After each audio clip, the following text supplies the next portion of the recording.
What's up, investors? It's the Russian dude. Imagine a legal forum so unhinged, it makes a YouTube comments section look like a conversation between the founding fathers. That's what happened on May 20th when Russia's so-called legal elite celebrated the anniversaries of two brutal campaigns, Mariupol and Bakhmut, and then they decided to turn the event into a circus of hate, paranoia and raw authoritarianism. The St. Petersburg International Legal Forum, the only legal there is the name, became the stage where Putin's dinosaurs like Investigative Committee Chief Alexander Bastrykin and Justice Minister Konstantin Chuchenko showed us what happens when power meets delusion. And spoiler alert, well, it ain't pretty.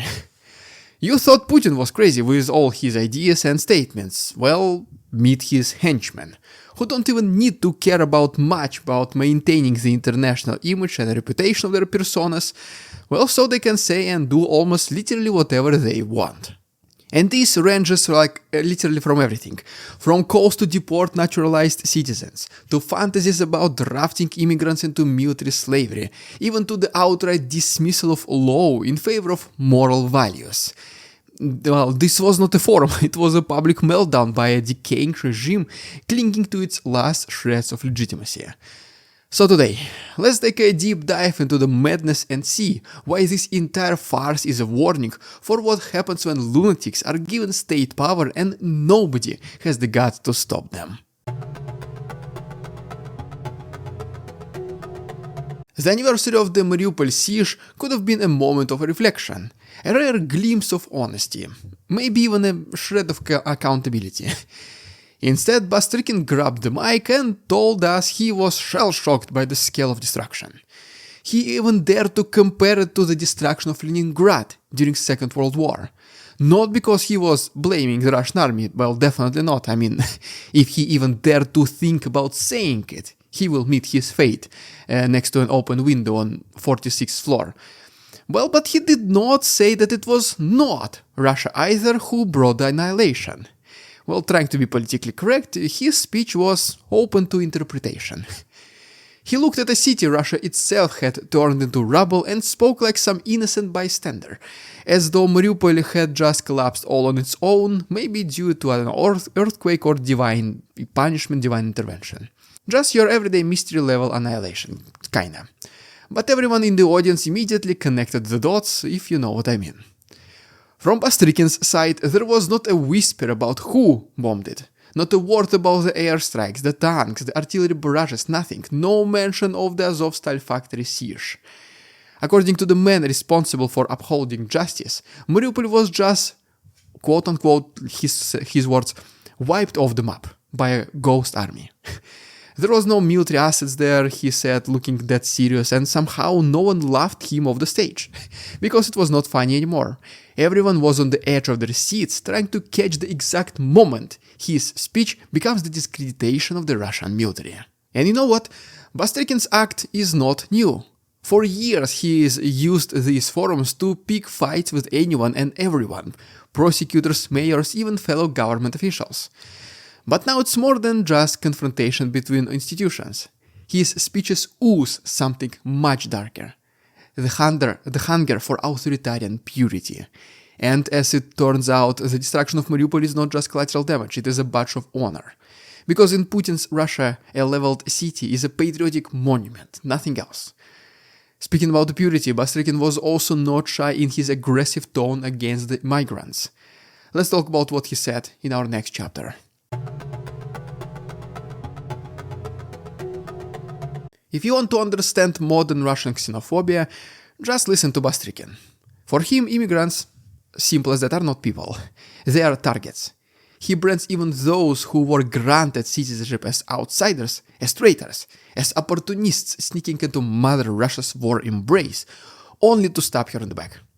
He claims they hide while native Russians die in Ukraine. Well, his solution? Strip them of citizenships and send them to the front lines. And if they don't want to fight Putin's war, well, then just simply deport them, simple as that. No trial, no process, just gone. And he does not stop there. Last year he openly floated the idea of anti-immigrant death squads led by war veterans. I'm not even kidding. A twisted fantasy where disillusioned soldiers get to round up dark-skinned men and ship them off to the trenches like cattle. He even boasted about catching 10,000 people. And this year, he came up with, not excuse, no nothing, but with a new number, 80,000 men now. And he does not even bother to hide the word catch, as if Russian citizens are wild animals to be trapped, neutralized and then, registered like livestock. The language is intentional, the message is very clear. We own you. Chant was Russia for Russians, Moscow for Muscovites. The holiday was National Unity Day, but instead of calls for unity among Russia's diverse religions and peoples, demonstrators chanted, "Soon, soon, Moscow will be a white city." Let's be clear, this is state-sanctioned ethnic profiling. Bastrykin plays it off like he's protecting the country, but he's laying the groundwork for a segregated society, where loyalty is not about citizenship, but blood and heritage instead. And that should terrify anyone, everyone, not just immigrants, seriously. Because if you can rate and draft a naturalized Russian, what stops them from doing it literally to anyone else? One wrong look, one not Russian-sounding last name, and, well, you're next. What if you were born and raised in Russia and then, married a Ukrainian girl and took your last name? According to Bastrykin, straight to jail. And don't think this is just Bastrykin going rogue. He is saying the quiet part out loud for the entire system that's quietly deciding the multi-ethnic Russia was a very bad mistake. The same system that glorifies whitewashed heroism while pretending that brown and black soldiers don't even exist, until, well, they obviously need bodies. And then suddenly, everyone with a foreign-sounding last name becomes military eligible overnight. Citizenship becomes a trap, a contract you did not know you signed until it drags you across the border in a body bag. Could this also be the reason to fill the ranks, since not that many Russian men are volunteering to fight in Ukraine? Well, it very well might it be. Millions of rubles have already been distributed. Each additional bonus increase attracts fewer and fewer potential soldiers. So, well, I guess the authorities just thought to themselves, why not just stop wasting money, find a minority group nobody will ever defend or care about, and just force them to fight in Ukraine. It's like killing two birds with one stone, with the regime's ideology like that. You purify the nation and save some money in the meantime, in the process. Sounds dangerously familiar to what happened in the middle of Europe 90 years ago, right? And yet it is Putin who is fighting Nazis in Ukraine. Then comes the Justice Minister Konstantin Chuichenko, a man who rarely makes headlines, but when he does, it's because he just proposed something from the 9th circle of authoritarian hell. This time, a new legal doctrine. Russian law should start forgiving people not just for self-defense or urgent necessity, but for defending so-called moral values. And yeah, let that sink in. If you're confused, Chuichenko gave an example. For example, a father who killed a man who violated his underage daughter, well, he should face absolutely no consequences. No probation, no fine, no warning, no nothing.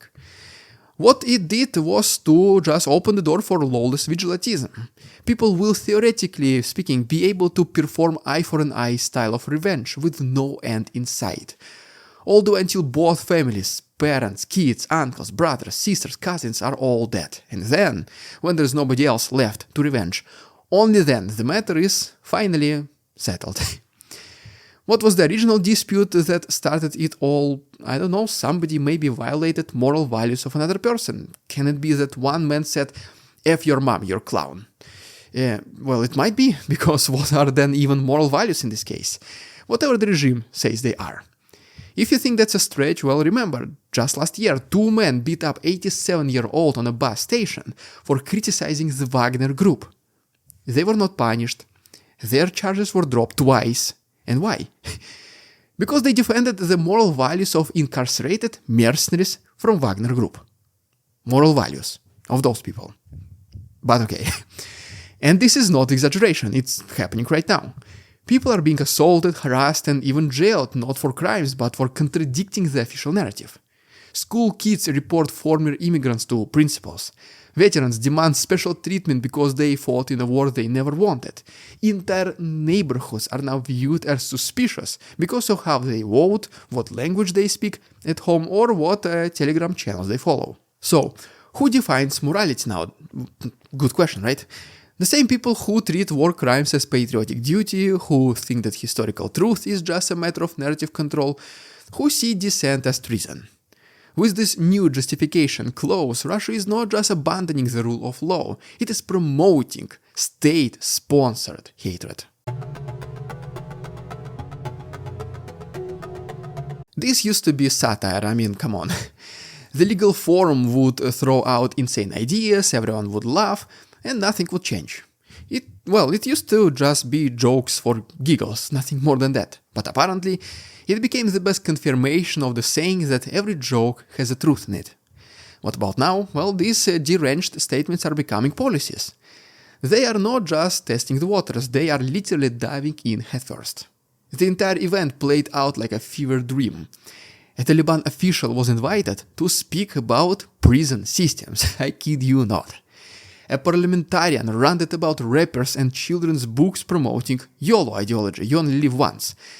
Imagine 60, 70-year-old politicians in expensive suits actively discussing Fortnite, Minecraft, Doritos, Mountain Dew, dropping out of college to travel the world with a single backpack while consuming illegal substances, well, because in a sense that was what was happening during that forum. Then Putin's aide said the war in Ukraine was a domestic affair. War in another country, domestic affair. Another official suggested that the Decembrists, Decabristi were foreign agents. Okay. And many other ridiculously outrageous and hilarious things. This is not governance, this is a psychosis in a suit. You would think a country as large and educated as Russia could elect better leaders, right? And it can. But it doesn't. Because 25 years of unbroken rule by one single man has rotted the top completely. Loyalty now matters more than competence. The cabinet is not filled with experts or professionals. It is stuffed with just yes-men who got promoted for clapping the loudest.